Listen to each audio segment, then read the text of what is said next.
Here's a very common endgame situation where there is only one object ball on the table, close to or frozen to the end cushion, with the cue ball in a place leaving no easy shot for the win. This situation comes up in many games, including 8-ball and 9-ball, usually when your opponent plays a safety on the last ball. One offensive option is to hit the cushion first with running side spin to cut the ball in. Here, I'm using the SAW system linked in the video description to help aim the shot. If you are good at aiming with side spin, this type of shot is much easier than it might look. This option is easier when the object ball is frozen to the cushion, and if the cue ball is at an angle and not too far away. A simple defensive option, if the cue ball is not very far from the object ball, is to just thin the object ball and leave the cue ball up table. That was a good shot, and your opponent will not be very happy. Another defensive option is to bank the object ball up table, stalling the cue ball down table with follow. This is a tough shot to execute reliably and consistently, so I don't recommend it. If the object ball is not frozen to the cushion and the cue ball is fairly close, another defensive option is to simply roll up on the object ball, trying to freeze everything together. Unfortunately, if the cue ball is not frozen to the object ball, your opponent might be able to easily thin the object ball for an even more effective safety. Now I'm in a much tougher spot than I was before. Another defensive option is a kiss-back shot, where you use draw to double kiss the object ball in place while bringing the cue ball up table. If the object ball is frozen to the cushion, you need to get the cue ball to the head cushion for a legal shot.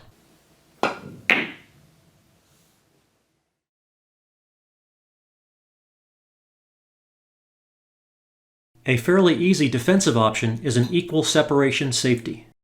If you aim to hit a hair thinner than a center-to-edge half-ball hit, both the cue ball and object ball will separate at nearly equal speeds and angles, resulting in a decent safety.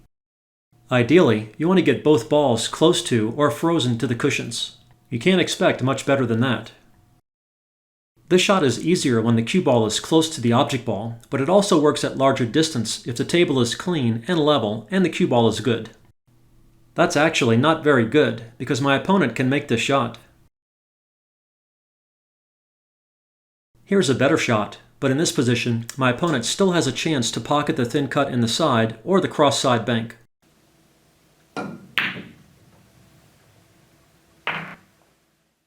These next two bank shot options are probably the best of the limited options available when the cue ball is farther up table, close to the head rail.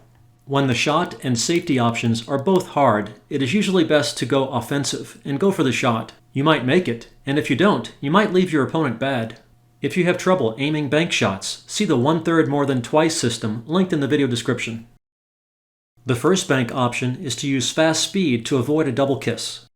I'll first show that the bank cannot be made at slow speed. If I hit the object ball a little too full, I get a double kiss. And if I hit it a little too thin, I miss the bank. But at fast speed, the object ball compresses the cushion enough for the cue ball to clear, avoiding the double kiss.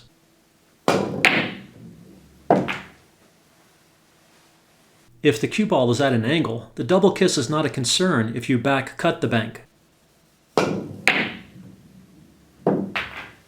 For more information and demonstrations related to how to detect and avoid bank shot double kisses, see the link in the video description.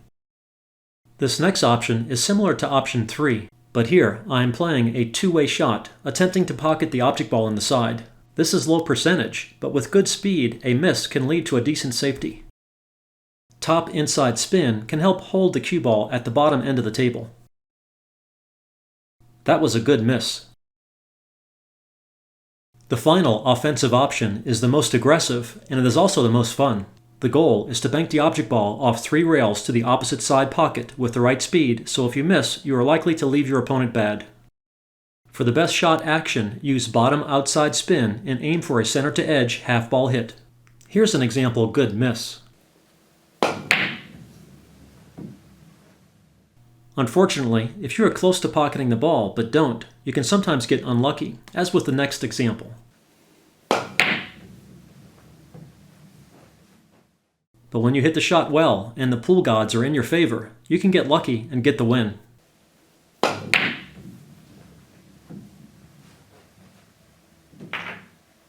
This is obviously a good option only if you have practiced it before, and if the cue ball isn't too close to the head rail.